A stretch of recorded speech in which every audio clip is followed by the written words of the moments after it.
1980లో మాజీ భారత ఉప ప్రధాని శ్రీ బాబు జగ్జీవన్ రామ్ గారు ఇంగ్లీష్లో వ్రాసిన పుస్తకం కాస్ట్ ఛాలెంజ్ ఇన్ ఇండియా. ఈ పుస్తకం రాసి నేటికి 46 సంవత్సరాలు గడుస్తున్నా సామాజికంగా ఎంతో చైతన్యవంతమైన తెలుగు భాషలో ఇప్పటి వరకు దీని అనువాదం రాకపోవటం తీవ్రమైన లోటుగా భావించి, భారతదేశంలో కులం సవాలు అనే పేరుతో ఈ పుస్తకంను తెలుగులో అనువాదం చేస్తున్నాము. ఇందులో ముందు మాటను ఆయన ఈ విధంగా వ్రాసారు: షెడ్యూల్డ్ కులాల సమస్య ఇప్పటికీ భయంకరమైన స్థితిలో ఉంది.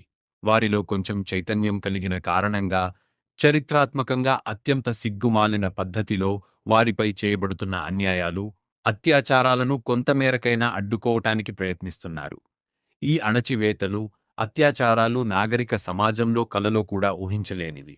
ఇంకా వారిపై దాడుల సంఖ్య, తీవ్రత రెండు పెరుగుతున్నట్లు కనిపిస్తున్నాయి.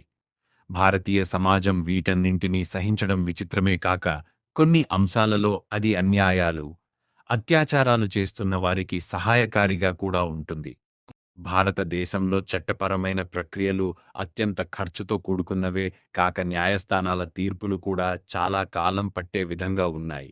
అందువలన నేరం చేసిన వారికి వెంటనే శిక్షలు పడటం అరుదుగా జరుగుతుంది.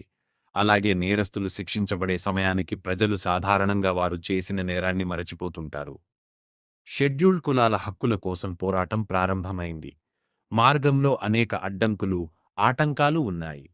ఈ పోరాటం అసమానమైనది. అయినా మనం నిరంతరాయంగా, విరామం లేకుండా పోరాడాలి. మనల్ని మనమే విముక్తి చేసుకోవాలి. ఎందుకంటే మానవాళి విమోచన మన విముక్తిలోనే ఉన్నది. ఇందులో నేను తెలిపిన అభిప్రాయాలను గత కొన్ని సంవత్సరాలుగా నా ప్రసంగాలు, ఉపన్యాసాలలో చెబుతూనే ఉన్నాను. ఈ సమస్యను పూర్తిగా అర్థం చేసుకోవడానికి సాధారణ పాఠకుల కోసం వాటిని పుస్తక రూపంలో ప్రచురించడం నాకు సంతోషంగా ఉంది.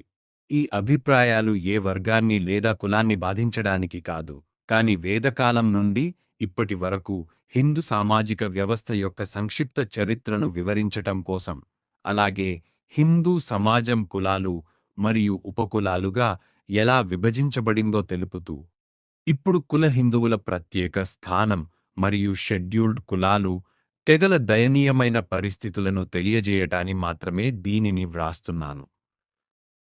నేను షెడ్యూల్డ్ కులాలు, తెగలవారి కొన్ని ముఖ్యమైన సమస్యలను పరిశీలించాను. వాటికి పరిష్కార మార్గాలను ఇందులో సూచించాను. ఈ పుస్తకాన్ని ప్రచురించడంలో సహాయపడిన విజన్ బుక్స్ యొక్క శ్రీ కన్హయ్యాలాల్ చంచ్రిక్ మరియు శ్రీ కృష్ణ కుమార్ గార్లకు నా కృతజ్ఞతలు తెలియజేస్తున్నాను.